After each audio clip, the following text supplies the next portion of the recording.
Olá pessoal, uma boa noite a todos vocês.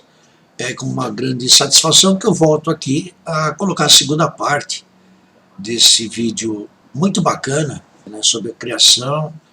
E esse segmento aqui vai estar falando sobre uma coisa que muita gente fala, sobre o arquivo akáshico, né? Tanto o arquivo akáshico universal quanto ao arquivo akáshico de cada um. E também está explanando sobre frequências, né, as frequências da natureza, sobre o Logos, né, e muito interessante. Então eu queria pedir a todos vocês que estão adentrando o canal nesse momento, que não deixem de assistir a primeira parte, para ter uma continuidade, e também possa estar se inscrevendo no nosso canal, acionando esse sininho aí, e dar o seu like, que é muito importante aqui para a relevância do nosso canal no YouTube. Então vamos dar uma olhadinha aí.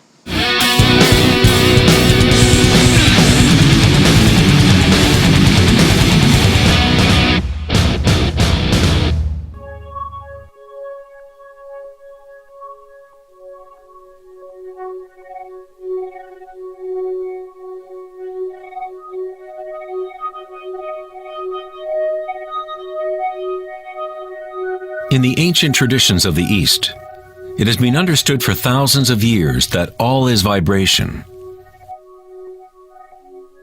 Nada Brahma, the universe is sound. The word nada means sound or vibration, and Brahma is the name for God. Brahma simultaneously is the universe and is the creator. The artist and the art are inseparable. In the Upanishads, one of the oldest human records from ancient India, it is said, Brahma the creator, sitting on a lotus, opens his eyes, and a world comes into being.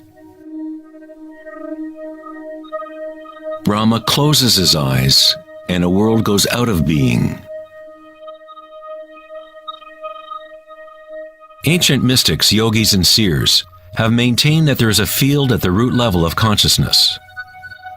The Akashic field, or the Akashic records, where all information, all experience, past, present, and future, exists now and always.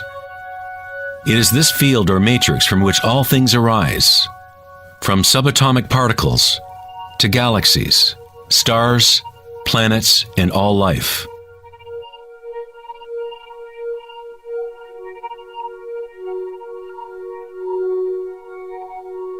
You never see anything in its totality, because it is made up of layer upon layer of vibration, and it is constantly changing, exchanging information with Akasha.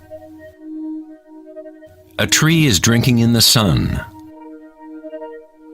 the air, the rain, the earth. A world of energy moves in and out of this thing we call a tree. When the thinking mind is still, then you see reality as it is, all aspects together. The tree and the sky and the earth, the rain and the stars are not separate. Life and death, self and other, are not separate, just as the mountain and the valley are inseparable. In the Native American and other indigenous traditions, it is said that everything has spirit, which is simply another way of saying everything is connected to the one vibratory source. There is one consciousness, one field, one force that moves through all. This field is not happening around you, it is happening through you, and happening as you. You are the you in universe. You are the eyes through which creation sees itself. When you wake from a dream, you realize that everything in the dream was you. You were creating it. So-called real life is no different. Everyone, everything is you. The one consciousness looking out of every eye.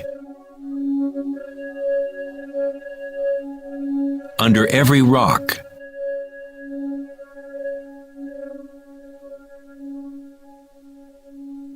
within every particle.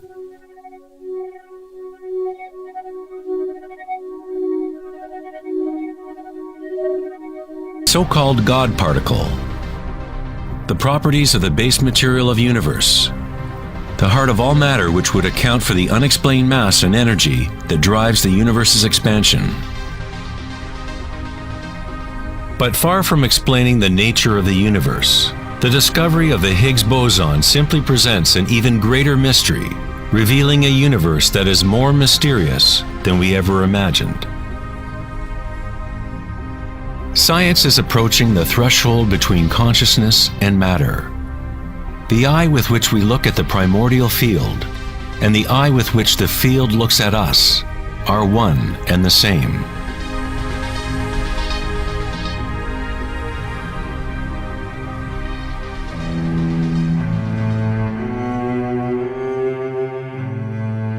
The German writer and luminary Wolfgang von Goethe said, "The wave is the primordial phenomenon which gave rise to the world." Cymatics is the study of visible sound. The word cymatics comes from the Greek root cyma, which means wave or vibration.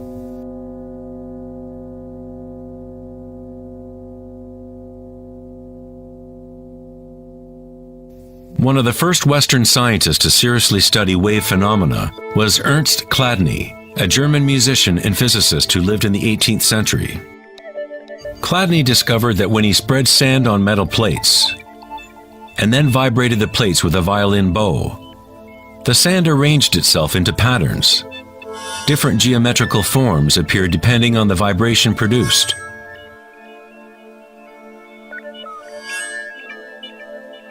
Chladni recorded an entire catalog of these shapes, and they are referred to as Chladni figures. Many of these patterns can be found throughout the natural world, such as the markings of the tortoise, or the spot patterns of a leopard.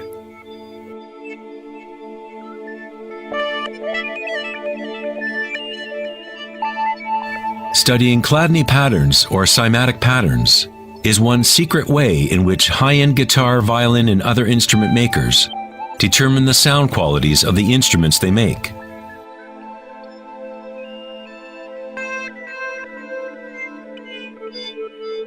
Hans Jenny expanded on Chladni's work in the 1960s. Using various fluids and electronic amplification to generate sound frequencies, and coined the term cymatics. If you run simple sine waves through a dish of water, you can see patterns in the water. Depending on the frequency of the wave, different ripple patterns will appear. The higher the frequency, the more complex the pattern. These forms are repeatable, not random. The more you observe, the more you start to see how vibration arranges matter into complex forms from simple repeating waves. This water vibration has a pattern similar to a sunflower.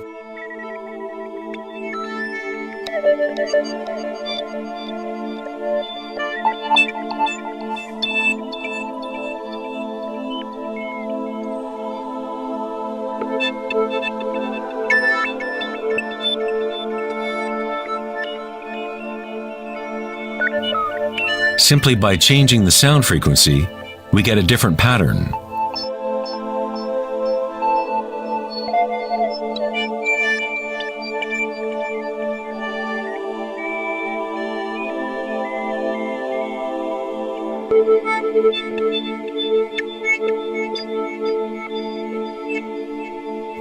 Water is a very mysterious substance. It is highly impressionable. That is, it can receive and hold on to vibration. Because of its high resonance capacity and sensitivity, and an inner readiness to resonate, the water responds instantaneously to all types of sonic waves. Vibrating water and earth make up the majority of mass in plants and animals. It is easy to observe how simple vibrations in water can create recognizable natural patterns. But as we add solids and increase the amplitude, things get even more interesting. Adding cornstarch to water, we get more complex phenomena.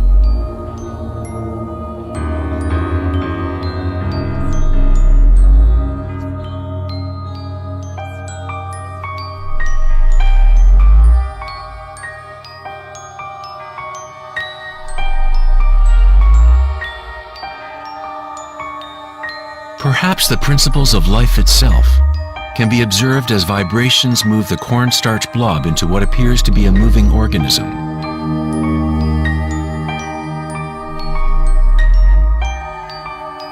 The animating principle of the universe is described in every major religion, using words that reflect the understanding of that time in history. In the language of the Incas, the largest empire in pre-Columbian America, the word for human body is Alpa-Kamasca, which means literally, animated earth. In Kabbalah, or Jewish mysticism, they talk about the divine name of God, the name that cannot be spoken. It cannot be spoken because it is a vibration that is everywhere. It is all words, all matter. Everything is the sacred word. The tetrahedron is the simplest shape that can exist in 3 dimensions. Something must have at least 4 points to have physical reality. The triangle structure is nature's only self-stabilizing pattern. In the Old Testament, the word tetragrammaton was often used to represent a certain manifestation of God. It was used when talking about the Word of God, or the special name of God, Logos or primordial word.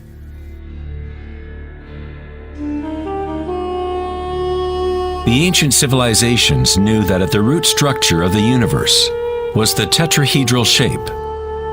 Out of this shape, nature exhibits a fundamental drive toward equilibrium, Shiva, while it also has a fundamental drive towards change, Shakti.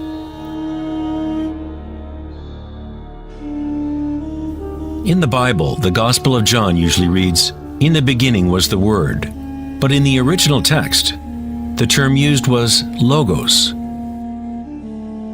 The Greek philosopher Heraclitus, who lived around 500 years before Christ, referred to the logos as something fundamentally unknowable, the origin of all repetition, pattern, and form. The Stoic philosophers who followed the teachings of Heraclitus identified the term with the divine animating principle pervading the universe.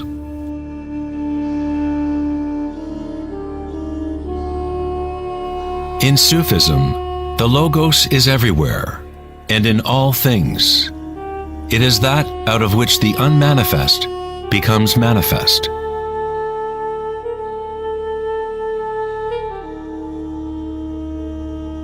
In the Hindu tradition, Shiva Nataraja literally means Lord of the Dance.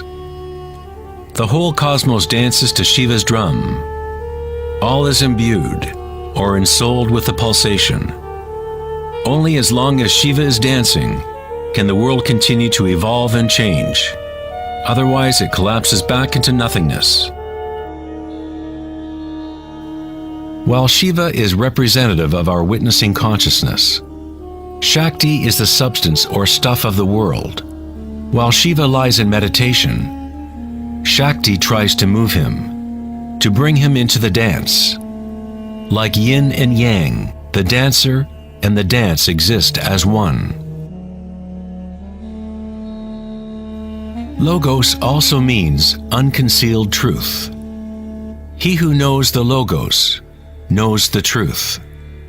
Many layers of concealment exist in the human world, as Akasha has been swirled into complex structures, concealing the source from itself. Like a divine game of hide and seek, we have been hiding for thousands of years, eventually forgetting about the game completely. We somehow forgot that there was anything to find. In Buddhism, one is taught to directly perceive the Logos, the field of change, or impermanence within oneself through meditation. When you observe your inner world, You observe subtler and subtler sensations and energies as the mind becomes more concentrated and focused. Through the direct realization of anicca, or impermanence at the root level of sensation, one becomes free of attachment to transient external forms. Once we realize there is one vibratory field that is the common root of all religions, how can we say, my religion? Or this is my primordial Om, my quantum field?